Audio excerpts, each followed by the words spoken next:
우리 주 예수 그리스도의 아버지 하나님을 찬송하리로다. 그의 많으신 긍휼대로 예수 그리스도를 죽은 자 가운데서 부활하게 하심으로 말미암아 우리를 거듭나게 하사 산 소망이 있게 하시며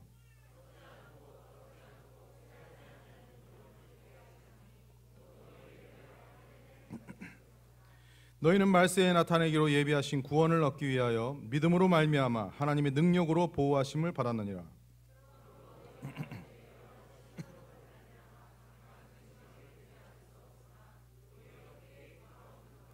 너희 믿음의 확실함은 불로 연단하여도 없어질 금보다 더 귀하여 예수 그리스도께서 나타나실 때에 칭찬과 영광과 존귀를 얻게 할 것이니라.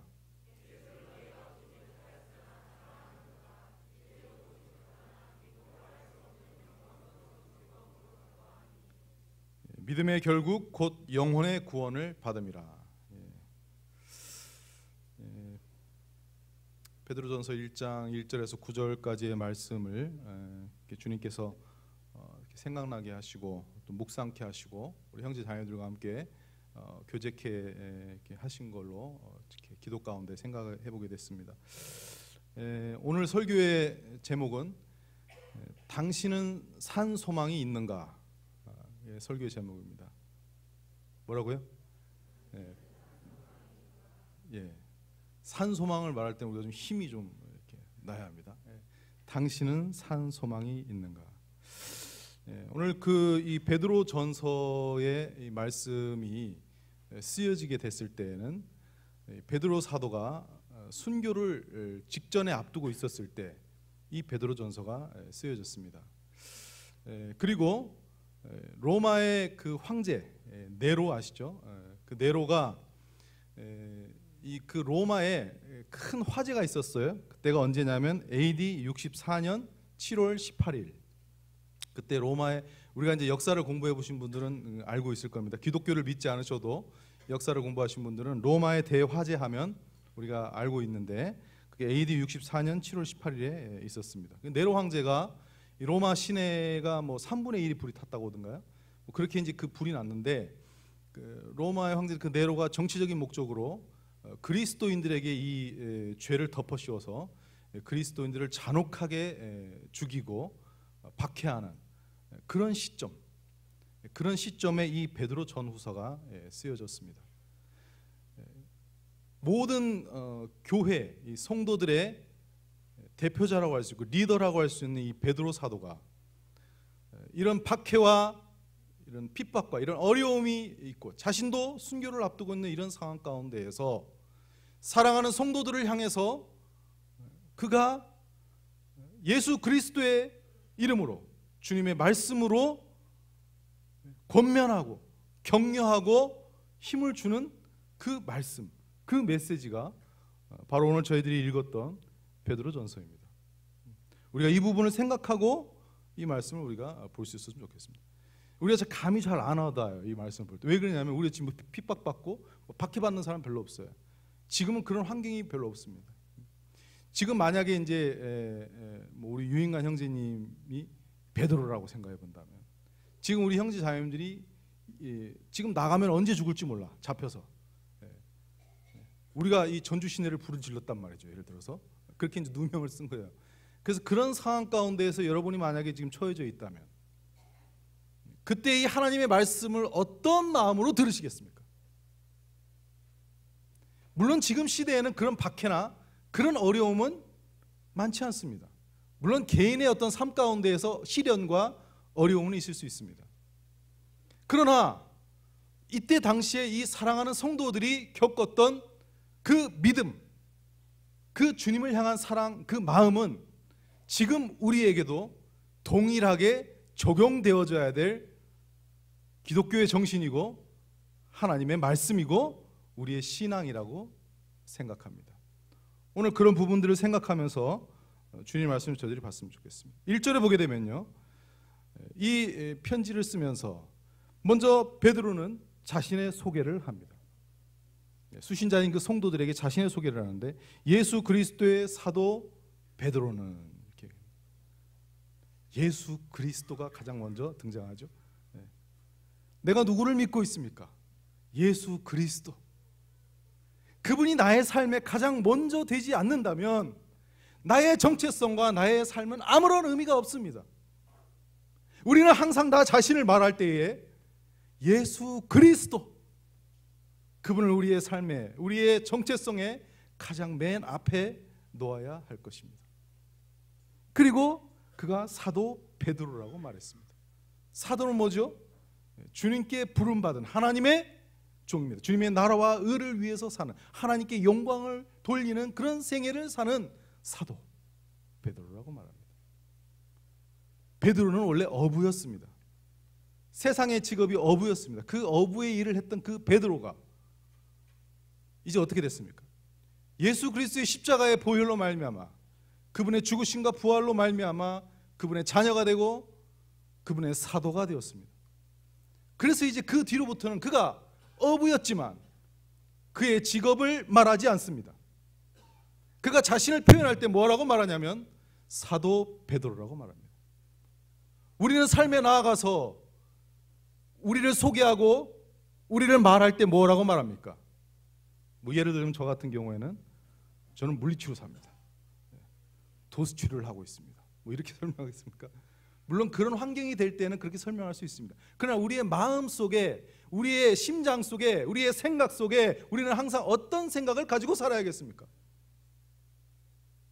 사도 베드로, 예수 그리스도의 사람, 그리스도인, 예수 그리스도를 가장 높이고 그분에게 매여서, 그 사랑에 매여서 그분만을 위해서 살고 그분의 뜻을 쫓아서 살아가는, 내 이름이 먼저 나오는 것이 아니라, 나의 나됨이 먼저 나오는 것이 아니라 그리스도인이 먼저 나오는 그런 베드로와 같은 그런 고백을 우리가 가지고 살아야겠죠. 베드로는 자신의 이런 주님 안에서의 정체성을 분명히 말합니다. 그래서 그 말씀의 내용이 어떠할 것이며 그의 말씀의 권위가 어떠할 것인지에 대해서 베드로는 자신의 소개를 통해서 말하고 있습니다. 그리고 나서 본도, 갈라디아, 갑바도기아, 아시아와 비두니아에 흩어진 나그네 수신자가 이분들이에요. 무슨 얘기냐? 뭐 이렇게 막 지명이 많이 나와요. 이걸 이제 이 지명을 통틀어서 보면 이때 당시에는 소아시아 지역이었습니다. 근데 오늘날로 말하면 터키 지역이죠. 근데 왜 흩어졌겠어요? 이분들이 그냥 개인의 어떤 사정으로 흩어진 게 아니에요. 이때 로마의 황제, 아까도 말씀드렸지만 그 네로가 이 그리스도인들에게 로마의 불을 질렀다는 그 누명을 덮어씌우고 핍박을 하고 박해를 하게 됐을 때 그 로마의 지하의 그 카타콤에 숨어서 그 고난을 받았던 성도들이 있었고, 때로는 그 로마의 원형 경기장에 짐승의 밥으로 순교를 했던 성도들이 있었고, 또 로마의 거리에 가로등으로 그리스도인들을 썼어요. 바울이란, 최근에 개봉했던 바울이란 영화를 보게 되면 바울이 이렇게 지나가는데 그 옆에 집 기둥에, 그 거리의 집 기둥에 매달려 가지고 있는 그 시체를 볼 수가 있어요. 거기에서 불이 타는 거예요. 그리스도인들을 각 집에 그 기둥에 묶어 가지고 거기에 기름을 바르고 불을 붙여서 로마 시내를 밝히는 기름으로 썼어요. 가로등으로 썼어요. 그런 핍박과 그런 죽음이 있는 그런 상황 가운데에서 그 박해를 피해서 흩어졌던 나그네 이분들에게, 이분들이 수신자인 거예요. 우리는 여기서 또 주목해 볼 말씀이 있죠. 나그네입니다. 나그네. 이분들이 어떤 삶을 살았습니까? 예수 그리스도를 부인하기만 하면 이런 고난을 받을 이유가 없습니다. 그런데 그것을 거절하지 아니하고 주님을 끝까지 붙들고 그 믿음을 버리지 아니하고 이 세상을 살아가지만 하늘의 시민권을 가진 자로서, 하늘에 속한 사람으로서, 하늘의 사람으로서 하늘을 바라보면서 이 땅을 살아갔던 그리스도인들, 오늘 우리는 이 말씀을 보게 될 때 우리의 마음 가운데에서 정신을 차려야 됩니다. 우리가 누구입니까? 우리는 하늘의 시민권을 가진 자이고 이 땅을 살아가는 나그네입니다. 우리는 나그네입니다. 우리는 세상의 어떤 것들이 우리의 어떤 것들을 주장하고 이 세상이 우리의 정체성이 아닙니다. 우리는 이 세상을 살아가는 나그네, 우리의 본향은 천국이고 하나님의 집이지요. 그 하늘나라의 가치를 꿈꾸고 그곳에서의 소망을 가지고 이 땅을 나그네로서 살아가는 우리 성도들. 그래서 베드로가 이 편지를 썼을 때 이 수신인이 이러한 유대인들이었다고 말합니다. 그런데 또 이분들이 또 이 대상들이 이방인이었다고 또 말하지 않을 수 없습니다. 그리고 결론적으로 근본적으로 봤을 때는 결국 다 이것이 다 누구를 위해서, 누구에게 지금 쓰고 있는, 우리를 향해서, 구원받은 모든 그리스도인을 향해서 이 말씀을 우리에게 전해주고 있는 것입니다. 그리고 2절에 보게 되면요, 그가 그 성도들을 위로하고 격려하기 전에 성삼위 하나님에 대해서 말씀하십니다. 우리를 붙드시고 우리를 격려하시고 우리를 주장하시고 우리를 역사하시는 분이 누구냐면 성삼위 하나님입니다. 그래서 먼저 2절에 보게 되면요, 곧 하나님 아버지의 미리하심을 따라. 하나님이 어떤 분이시냐면요, 모든 것을 다 하시는 분이에요. 그분은 전지하신 분이십니다. 그분은 내가 지금 당하고 있는 시련과 고난과 나의 어려움을 주님은 다 아십니다. 그분이 또 아시는 게 뭐냐면 내가 구원을 받는 것과 또 나의 삶이 승리할 것과 정말로 행복하고 복되게, 영원히 복되게 될 것이라는 것을 아십니다. 그런데 우리는 이 하나님의 예정하심에 대해서, 이 미리 아심에 대해서 생각할 때 어떤 생각을 가지냐면요, 그래, 아셨다고? 내가 이렇게 힘들어할 거 아셨겠네? 내가 이렇게 어려울 거 아셨겠네? 그런데 내게 이런 어려움을 주셔? 그분이 하나님이셔? 이건 아주 악한 마음이죠. 착한 마음이 아닙니다. 주님이 나에게 뜻이 있어서 시련을 주셨어. 주님이 나에게 뜻이 있어서 고난을 주셨어. 하나님은 실수하지 않으셔. 그분은 이 모든 것들을 다 아신다고? 정말 감사하구나. 그분은 능히 나를 도우시는 분이셔. 그분은 나에게 가장 좋은 뜻이 있으셔. 그분이 아신다니 내 마음이 얼마나 편할까. 이 모든 것들을 이길 수 있어. 그분이 나에게 결국에는 복을 주실 거야. 승리를 주실 거야. 우리 하나님을 찬양하고 감사하고 그 무엇이 두렵겠습니까? 이 시련을 능히 이겨낼 수 있을 것입니다. 그리고 또 성령의 거룩하게 하심으로 순종함과 이렇게 말하고 있습니다. 하나님이 다 아시니까, 하나님이 다 하셨으니까 이제 가만히 앉아서 따라갑시다. 그냥 가만히 앉아서 그냥 주시는 거 그냥 받아먹고. 신앙은 그렇지 않습니다. 우리가 성경을 해석할 때 아주 잘못되고 왜곡된 방법으로 성경을 해석하는 이들이 있습니다. 하나님이 다 하시니까 전도도 안 하고 신앙생활 자기 마음대로 살고 대충 세상의 것 타협하고 그렇게 살면서 뭐라고 말하죠? 하나님은 다 아십니다. 하나님이 역사하십니다. 하나님이 대단하신 분이십니다 하고 자기의 죄악을 숨기고 자기의 세상의 타협함을 감추고 하나님이 다 하신다고 하면서 자기의 이 더러운 것들을 희석시키고 감추고 하나님의 영광 속에 자기의 그러한 것들을 숨기고 마치 그렇게 말하니까 하나님이 대단하시고 그 신앙이 있는 뭐가 있어 보이는 것처럼 말하는 그런 위선자들이 있습니다. 우리는 그래서는 안 될 것입니다. 여기에 보면 성령의 거룩하게 하신 것, 순종함이라고 나와 있습니다. 성령은 무엇을 하시냐면 우리를 하나님 앞에서 거룩한 삶, 성화, 세상과 구별되고 죄와 구별되는 그런 성화의 삶을 살 수 있도록 도우시기 위해서 보내주신 분이 누구냐면 성령님이십니다. 그분이 그 일을 하시는 분이십니다. 우리는 그렇게 거룩해야 될 책임이 있습니다.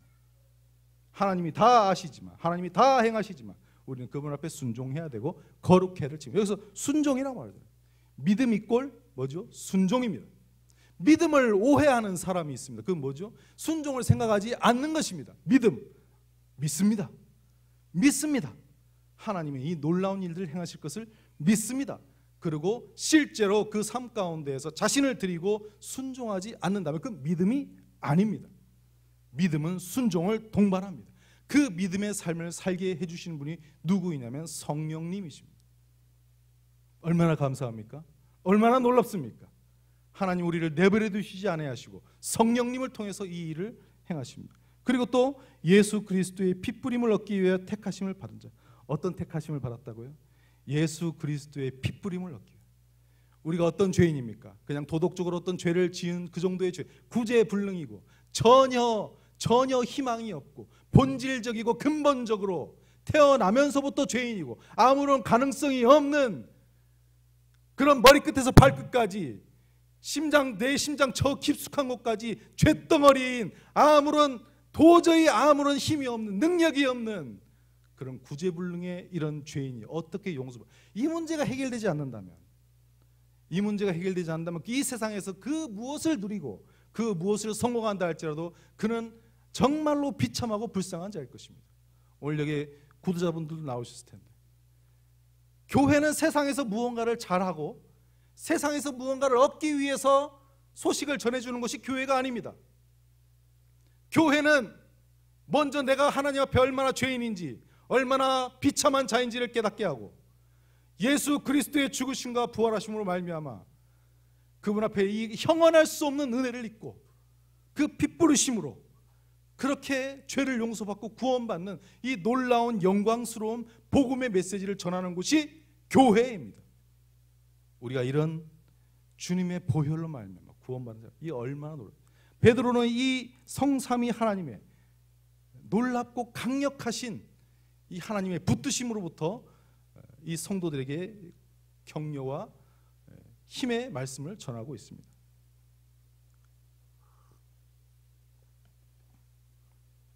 그래서 3절에 보게 되면요, 우리 주 예수 그리스도의 아버지 하나님을 찬송하리로다. 참 기가 막혀요. 기가 막혀요. 저만 기가 막힌가요? 지금 이 상황이 어떤 상황입니까? 옹골 성천교회 모든 성도들이 박해 가운데 있다고 생각해 보십시오. 언제 죽을지 모릅니다. 이렇게 예배 드리다가 그냥 잡혀가면 다 죽어요. 그런 가운데에서 강단에서 말씀을 전합니다. 근데 찬송한대. 우리 주 예수 그리스도를 찬송한대요. 이게 신앙의 힘이고 능력입니다. 우리가 믿는 예수 그리스도가 이 정도도 되지 않는다면 우리가 믿을 이유가 없겠죠. 그리스도인들이 주님을 믿는다고 하면서 조금만 어려움이 다가오면 콧바트리고 낭망하고 침체되고 그것을 마치 신앙인 것처럼 생각하고 좌절하고 그러면 옆에 가서 또 등 두드려주고, 그때 등 두드려주는 게 아니고 뭐라고 말해야 됩니까? 우리가 믿는 예수 그리스도는 그런 분이 아니야. 찬송해야 돼. 그 어떤 어려움도 우리를 막을 수가 없습니다.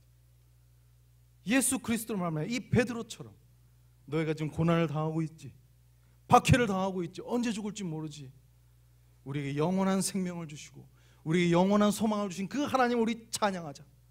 찬송하리로다. 놀라운 역설이고 놀라운 신앙의 능력을 보여주는 부분입니다. 그리고 그의 많으신 긍휼대로 예수 그리스도를 죽은 자 가운데서 부활하게 하심으로 말미암아 우리를 거듭나게 하사 산 소망이 있게 하시며, 드디어 나왔습니다. 산 소망. 놀라운 표현을 합니다. 베드로전서에 전반적으로 흐르고 있는 이 주제, 산 소망, 살아있는 소망입니다. 영원한 생명의 소망입니다. 그냥 소망이 아니고 살아있는 소망. 주님의 부활하심으로 말미암아 우리를 거듭나게 하셔서 우리에게 주시는 이 하나님의 놀라운 소망. 우리는 살아가면서 모든 사람은요, 예수님을 믿는 사람이건 믿지 않는 사람이건 모든 사람에게는 무엇이 필요하냐면 소망이 필요합니다. 소망이 있기 때문에 삶을 살아갑니다. 소망이 없다면, 크게든 작든 소망이 없다면 우리가 살아가는 이유를 찾을 수가 없습니다. 예를 들면요, 세상의 사람들은 돈과 명예와 쾌락과 성공과 건강에 소망을 가지고 있습니다. 건강하기 위해서 운동을 합니다. 멋있어 보이기 위해서 운동도 하지요. 돈을 많이 벌어서 노후를 즐겁게 하기 위해서 그러한 소망을 가지고 삽니다. 누군가에게 인정받고 높아지기 위해서 명예욕을 가지고 그런 소망을 가지고 살아갑니다. 인생의 쾌락을 쫓아서 단순한 그런 즐거움을 쫓아서 살아가는 그런 소망을 가진 사람들이 있습니다. 우리 여기 청년들, 학생들도 있는데, 저희 시은이도 요즘에 시험 기간인데, 참 제가 시은이를 보면 참 이해가 안 되는 게 있는 게, 지금 한 달 전부터 이렇게 시험 공부를 밤에 들어와요. 늦게 공부하고. 우리 집안에는 이런 일이 없는데 그렇게 공부를 열심히 하는 것보다 이해가 안 가요 도대체. 근데 우리가 이런 시험 공부를 하면서 무슨 생각을 가집니까? 시험 점수를 잘 받고자 하는 마음도 있겠죠. 그리고 또 저 같은 경우는 시험 공부할 때 시험 공부를 좋아하는 사람이 누가 있겠어요? 다 싫어하지. 안 그런가요? 그래서 시험 공부를 하면서 무슨 생각? 이 시험이 끝나고 나면 맛있는 걸 사 먹어야지. 재밌는 영화를 봐야지. 이런 생각을 하면 시험 공부가 좀 재밌어요. 근데 우리 물론 그리스도인은 그렇게 하나님의 영광을 위해서 해야지. 이거 해야 됩니다. 그리고 직장인들 같은 경우는 여름 휴가에 저 빛나는 해변을 가서 재밌는 시간을 보내고 막 이런 생각도 하고, 그 직장의 스트레스를 그 여름 휴가를 생각하고 보내기도 하고, 또 퇴근 후에 가족들과 통닭도 시켜 먹고, 맨 먹는 얘기만 하는 것 같은데 피자도 시켜 먹고 막. 또 우리 청년들은 결혼의 소망. 내님은 어디 있을까? 결혼의 소망을 가지고, 또 결혼하면 또 이제 자녀를 낳잖아요. 또 자녀의 소망. 어떤 또 나 닮은 이쁜 자녀가 나올까? 응답이 좀 그러신데 공감을 못 하시는 것 같습니다. 노후에 또 막 여행 다니고 이런 소망을 가집니다. 그래서 우리는 그런 소망을 따라서 사는 그런 본능적으로, 그게 다 누구에게나 다 있어요. 제가 병원에서 예전에 근무를 할 때 어떤 일이 있었냐면, 어떤 할아버지가 이렇게 오셨는데 보니까 저에게 이제 치료에 이제 의뢰가 떨어졌는데 가서 보니까 할아버지가 기력이 너무 없어. 그러니까 가족분들이 이제 장례 준비를 하고 있더라고요. 그럼 저를 왜 불렀습니까 도대체? 그랬더니 관에 들어가면 이게 관절이 뻣뻣하고 굳으면 안 되잖아요. 그러니까 관절 운동을 시켜달라고 저를 불렀어요. 또 물리치료하면서 또 그렇게 임종 앞두신 분 관절 운동 해보긴 또 처음인데. 근데 놀라운 일이 벌어졌습니다. 그분이 이렇게 움직일 때 어떻게 움직이냐면요, 이렇게 움직여. 누워서 일어나들 못해요. 누워서 그냥 이렇게 옆으로 눕는 것도 이렇게 움직여. 그런 분이 2주가 지났는데요, 걸었어요. 제가 치료를 잘해서 그런 게 아니고요. 그런데 지팡이를 짚고 이분이 걷는 거예요. 근데 위태롭잖아요. 그래서 제가 지팡이를 숨겨놨어요. 할아버지, 이러다 넘어지시면 큰일 납니다. 그런데 어떻게 그렇게 숨겨놓은 지팡이를 잘 찾는지. 침대 뒤에 제가 몰래 숨겨놓고 찾아가지고 아침에 운동하고 있어요. 근데 한 달인가 지나가지고 퇴원하셨어요. 건강이 회복돼가지고. 근데 이유를 알아보니까 그 집에 할머니가 계신데 할머니가 눈이 안 보여요. 그러니까 이 할아버지가 내가 안 가면, 내가 살아서 가지 않으면 이 할머니를 옆에서 도와줄 사람이 없는 거예요. 그러니까 그 소망을 가지고 이분이 그 죽음의 위기에서 그걸 견뎌내신 거예요. 근데 동일한 시점에 어떤 그분 한 60대 정도 됐어요. 젊으셨어요. 여자분이 들어오셨는데 건강하셨어요. 멀쩡하셨어요. 그런데 그분을 제가 대하는데 그분의 입에서 나오는 말은 아무런 의미가 없다. 죽고 싶다. 살고 싶지 않다. 아무런 소망이 없다. 이런 말만 반복하셨어요. 그러더니 이틀도 안 돼서 중환자실로 내려가시더라고요. 우리는 이렇게 믿든지 믿지 않든지 간에 우리에게 본능적으로 소망을 가지고 우리는 살아갑니다. 그러나 세상의 소망은 영원하지도 않고 유한하고, 우리가 4절에 보게 되면 썩지 않고 더럽지 않고 쇠하지 아니하는 유업을 우리에게 주셨다는데, 세상의 소망은 썩고요 더럽고 쇠합니다. 그것은 보장할 수 없는 소망입니다. 여기 앉아 계신 우리 형제 자매님들, 산 소망을 쫓으십니까? 아니면 썩고 더럽고 쇠하는 소망을 쫓으십니까? 저는 고등학교 졸업할 때 저희 아버지가 고생을 많이 하셨어요. 그래서 마음에 품었던 포부가 있었어요. 내가 고등학교를 졸업하고 내가 돈을 벌어서 우리 아버지에게 못했던 효도를 내가 하겠다. 근데 고등학교를 졸업하고 얼마 지나지 않아서 뇌출혈로 저희 아버지가 쓰러지시게 되고 일주일 만에 돌아가셨습니다. 저의 소망이 산산조각이 났습니다. 제가 고등학교를 졸업하고 돈을 열심히 벌어보려고 했던 그 마음은 뭐였냐면 저희 아버지, 저희 어머니에게 효도를 하고 싶어서 그랬는데 왜 갑자기 돌아가시냐고요. 세상의 소망은 유한합니다. 세상의 소망은 변합니다. 세상의 소망은 믿을 만한 가치가 없습니다. 그런 것을 쫓아서 살아가고 있는 형제 자매님들이 계십니까?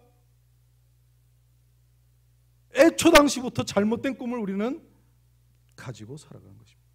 그러나 주님이 우리에게 주신 하늘의 기업은 영원하고 변치 아니하며 그것을 믿는 우리에게도 분명하고 변하지 아니하는 권리를 저에게 주십니다.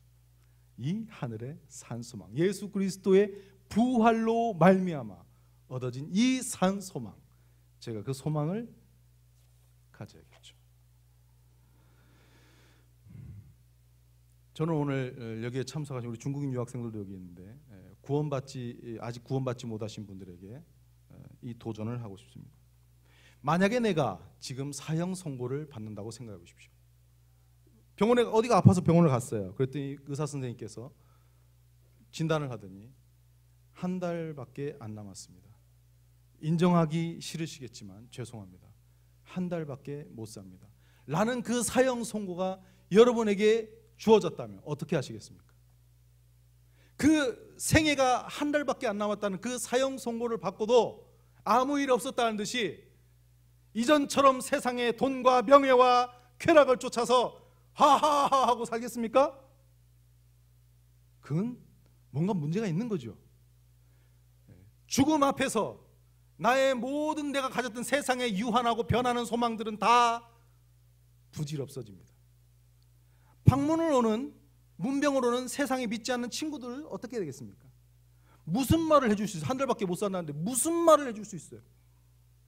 힘내. 야, 좋은 치료법이 있다던데 한번 해볼까? 야, 남자답게 강건해. 절대 포기하지 마. 그러겠어요? 그러나 우리 그리스도인은 분명하게 말해줄 수 있습니다. 예수 그리스도가 우리의 소망입니다. 죽음도 능히 이기고 영원한 삶에 있어서도 참된 행복을 가져다주는 예수 그리스도를 믿으십시오. 인생은 누구나 다 죽습니다. 죽음을 이기는 소망, 세상에 썩어지고 변하는 것들을 능히 이기는 그 소망, 그것을 주신 분이 예수 그리스도입니다. 오늘 여기에 우리 중국인 유학생들이 있는데 중국에서 진화론도 그렇고 여러 가지 많은 얘기들, 많은 생각과 많은 지식과 많은 경험과 많은 모든 것들이 잡다하게 우리가 있을 수 있습니다. 그러나 여러분이 만약에 한 달밖에 못 산다는 사형의 선고를 받았다면 그 선고 앞에서 여러분이 가지고 있는 지식과 경험과 여러분의 그 모든 것이 여러분에게 참된 가치가 되고 소망이 될 수 있습니까? 영원한 소망이신 예수 그리스도를 믿으십시오. 죄인은 소망이 없습니다. 죄인은 영원한 지옥밖에 우리에게 주어지지 않습니다. 그러나 그 영원한 소망이신 예수 그리스도를 믿는 것, 그 길만이 여러분이 가야 될 길입니다. 인정하십시오. 그리고 굴복하십시오. 그리고 믿으십시오.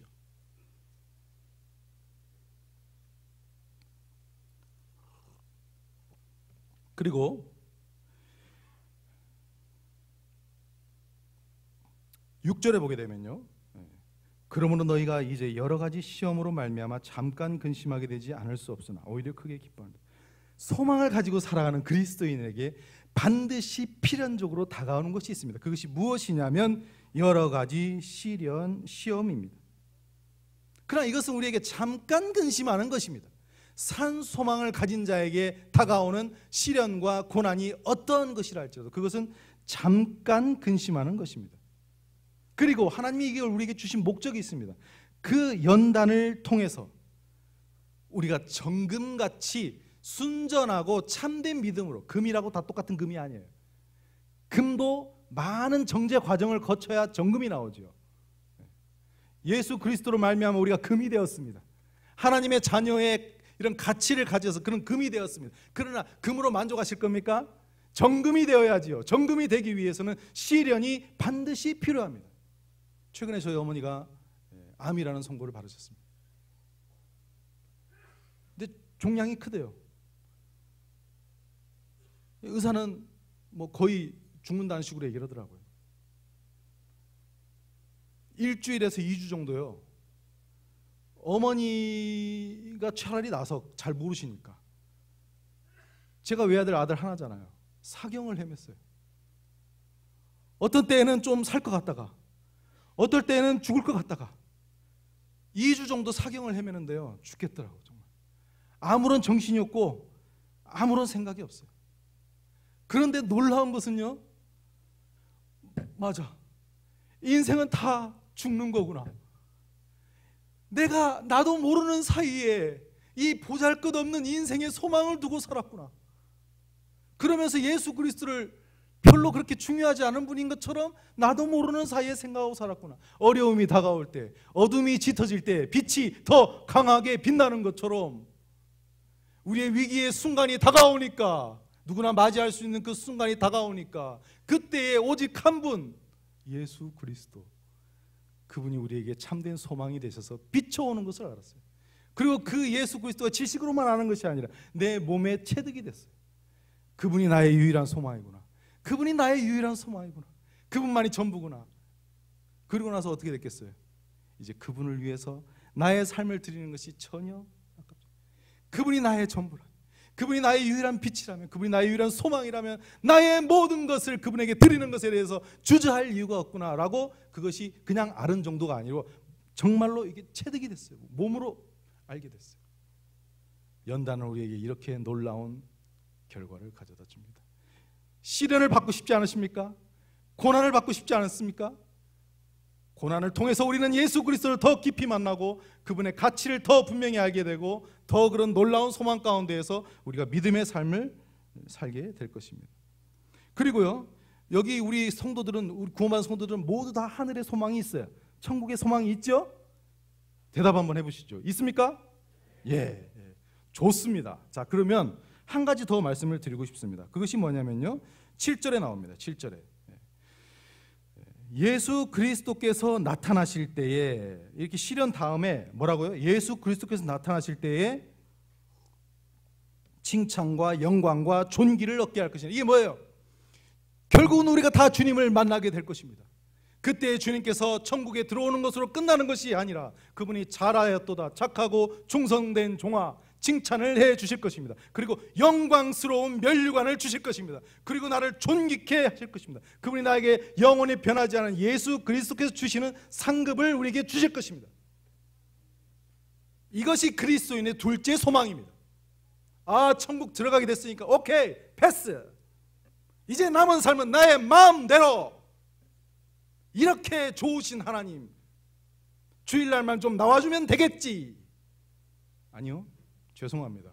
이 두 번째 소망, 그분께 칭찬을 얻고 싶고 그분께 영광을 얻고 싶고 그분께 존귀함을 받고 싶어하는 천국의 놀라운 상급에 그분을 만나고자 하는 소망, 그 성도로서의 영혼을 계산하는 그런 삶에 대한 소망을 여러분들이 가지지 않으신다면 죄송하지만 내가 그리스도인인지에 대해서 다시 돌아봐야 될 것입니다. 우리는 이렇게 이 두 가지 소망을 가지고 믿음 안에서 기쁘게 살아요. 그래서 지금 저희 교회가, 이 옹골 송천교회가 일이 많아. 그 7월 달도 일이 겁나게 많습니다. 겁나다는 말이 좀 그런데 이게 우리를 하여금 이게 좀 때로는 힘들게 합니다. 그런데 교회가 이런 것들을 제공하지 않으면 우리가 하겠어요? 한번 생각해 보세요. 개인전도 캠프 없어. 전도 잘 안 해요. 교회가 이런 일들이 있으니까 얼마나 감사해요. 내가 거기 이 동참 한 번만 가서 한 번만 더 오면 나도 상급 쌓이고 이런 소망 가질 수 있고 살고, 이게 얼마나 좋아. 교회가 이런 것들을 제공해 준다는 것이 얼마나 놀라운 일입니까? 그래서 다가오는 목요일 7월 4일에 호남 장로 모임이 저희 교회에서 있습니다. 그리고 지역교회에서 탐방을, 어떤 지역교회에서 우리 교회를 보고 싶다 청년들이 탐방을 오기로 되어 있습니다. 그리고 미국의 농구 선교팀이 세상에 그 한국에 그 많은 체육관이 있다는 이유 하나만으로 그랬나요? 저희 교회로 와서 한 일주일 정도, 2주 정도, 한 약 2주 정도 그렇게 농구 선교를 하기로 예정되어 있습니다. 주일학교 여름 성경학교가 7월에 예정되어 있습니다. 여름 수양회가 8월에 있습니다. 7월만 생각해도 정신이 없습니다. 왜 이렇게 일이 많은지. 그러나 또 8월에 방학이 있습니다. 얼마나 멋있습니까? 우리 주님은 막 무조건 열심히 해서 너 그냥 죽을 때까지 섬겨, 이게 아니고 힘들지 좀 쉬어. 8월에 방학이 있습니다. 그 무더운 여름에 방학을 주십니다. 멋있는 우리 주님이십니다. 무슨 말 하는지 지금 그리고 5절에 보게 되면 하나님께서 그렇게 말세에 나타나게 예비하신 구원을 얻기 위해 믿음으로 말하면 하나님의 능력으로 보호하신 거예요. 하나님의 능력으로 보호해 주십니다. 하나님이 우리의 소망을 보호해 주십니다. 우리의 수고가 헛되지 않다고 고린도전서 15장의 마지막 절이면 우리가 주님을 향한 수고가 헛되지 않다. 우리의 영원한 기업이 헛되지 않다. 주님이 보호해, 하나님의 능력으로 보호해 주십니다. 얼마나 든든하고 확실한 소망, 이 소망을 붙잡으시길 바랍니다. 마지막에 8절에 베드로는 지금 굉장히 격양된 표현으로 이렇게 말합니다. 예수를 너희가 보지 못하였으나 사랑하는도다. 얼마나 멋진 말입니까? 예수를 사랑하는도다. 보지 못하였으나 사랑하는도다. 이것이 우리의 모든 사람의 고백이 될 거예요. 이제도 보지 못하나 믿고 말할 수 없는 영광스러운 즐거움으로 기뻐하니 믿음의 결국 곧 영혼의 구원을 받음이라. 구원은 어떤 사람이 그렇게 썼더라고요. 구원은 믿음으로 받는데요. 그렇죠. 구원은 믿음으로 받습니다. 그런데 구원받은 이유는 그럼 뭘로 사냐? 믿음으로 살죠. 그런데요, 더 중요한 거는 예수님을 사랑해서 산대요. 구원받기 전에 예수님을 모르니까 사랑할 수가 없었어요. 그러나 구원받은 이후에는 예수님을 사랑함으로 우리의 삶을 산다는 거예요. 저도 한번 생각해 봤어요. 제 삶에 어려움이 있어요. 예수님을 사랑하니까 다 해결돼. 예수님을 사랑해서 고난도 견디고, 예수님을 사랑해서 주님의 일을 하고, 예수님의 사랑해서 하니까 다 해결되더라고요. 믿음, 구원받은 이후의 믿음은 주님을 사랑하는 것입니다. 마지막으로 한 일화를 읽어드리고 마치겠습니다. 카타콤의 순교자라는 책을 보면 베드로가 이 서신을 쓸 당시에 박해를 피해서 지하 카타콤에 들어가서 지낸 사람들의 이야기가 기록되어 있습니다. 더러는 거기서 발각되어 체포되어서 로마의 원형 경기장에서 야수의 밥으로 사라져 가면서도 여전히 주님을 찬양하고 믿음을 지켰던 그들의 순교 사화가 기록되어 있습니다. 이 책에 보면 불과 13살밖에 안 된 소년 포리오라는 그 소년의 순교 사화가 소개되어 있습니다. 13살밖에 안 되는 소년 포리오의 순교 사화입니다. 그를 붙들어 왔던 관리가 이 소년에게 이렇게 묻습니다. 예수가 너에게 무엇을 해주었는가? 너는 예수를 부인하고 살거라. 이 관원의 말에 어린 소년은 이렇게 똑똑히 대답했습니다. 예수님은 저에게 많은 것을 해주셨습니다. 그분은 나를 살리기 위해 자신의 목숨을 십자가에서 주셨고요. 그분에 의해서 나는 당신들이 나에게서 뺏으려고 하는 육체의 생명보다 더 소중한 영혼의 생명, 영생을 선물로 주셨습니다. 관원들은 다시 소년에게 묻습니다. 넌 죽음이 무섭지 않은가? 소년은 다시 이렇게 대답합니다. 그는 죽음에서 이길 수 있는 힘을 저에게 주십니다. 그는 죽음에서 부활하셨습니다. 저는 그래서 죽음에서 두려워하지 않습니다. 저는 저의 죽음이 이 비참한 육신의 삶에서 이제 저 영원한 행복의 삶으로 저를 옮겨주실 것을 믿고 있습니다. 야수에게 찢겨 죽던, 불길에 타서 죽던 모두가 마찬가지입니다. 그는 내가 이 믿음을 지킬 수 있도록 도와주실 것입니다. 그는 저를 붙들어 주시며 나의 영혼을 영원한 하늘나라의 삶으로 인도해 주십니다. 당신들이 나를 위협하는 이 죽음은 두렵지 않지만 당신네들이 가지라는 이 목숨을 지키기 위한 비루한 삶의 연장이 10,000,000번의 죽음보다 저에게는 더 두렵습니다. 기독교가 두려울 수 있습니다. 무서울 수 있습니다. 비참하게 보일 수 있습니다. 좋습니다. 그렇게 위기의 순간이 다가오고 어려움의 순간이 다가올 때 예수 그리스도의 이 진검은 더 빛을 발합니다. 우리가 믿고 있는 복음이 무엇이며 우리가 믿고 있는 구원이 무엇인지에 대해서 우리가 확인하고자 한다면 어려움 가운데에서 나의 신앙의 태도가 어떤지에 대해서 우리는 돌아봐야 될 것입니다. 조금만 어려움이 왔을 때에 불평하고 짜증내고 원망한다면 그것이 복음이겠습니까? 어려움이 다가오면 다가올수록, 위험함이 다가오면 다가올수록 우리의 마음은 예수 그리스도의 그 사랑으로, 그 흥분으로, 그 감격으로, 그 기쁨으로 넘쳐 흘러야 할 것입니다. 내 믿음이 대단해서가 아니라 예수 그리스도가 그런 분이기 때문에 그렇습니다. 사랑하는 형제자매님들, 우리의 소망의 근원 되시는 예수 그리스도, 그분을 오늘 다시 우리가 기억하면서 그분을 사랑함으로 우리의 남은 생애를 기꺼이 세상의 모든 군더더기를 다 내려놓고 그분 한 분에 매료되어서 우리의 생애를 그분께 드리기를 소원합니다. 기도하고 마치겠습니다. 우리의 소망 되신 아버지 하나님, 참 감사합니다. 저희가 세상에서 예전에 그 어떤 대단한 것을 한다 할지라도 저희들의 마음은 냉랭하고 허무하고 암담했습니다. 그러나 이제 우리 주 예수 그리스도를 저희들이 만나게 되었습니다. 저희의 빛 되시고 저희의 참 소망 되시고 저희의 참 생명 되신 예수 그리스도를 저희들이 만나게 됐습니다. 주님 감사합니다. 저희들이 세상에서 한눈 팔고 세상의 무가치한 것들에 쏠려서 살았던 것들을 회개하게 됩니다. 우리 주님 붙들고 싶습니다. 우리 주님과 함께하는 옹골 송천교회가 되기를 소원합니다. 우리 주님의 영광만을 위해서 주님 앞에 칭찬과 영광과 존귀를 받을 그날을 향해서 저희들이 나아가고 주님을 사랑함으로 살아가길 소원합니다. 오늘의 모든 말씀에 감사드리고 예수님의 이름으로 기도드리옵나이다.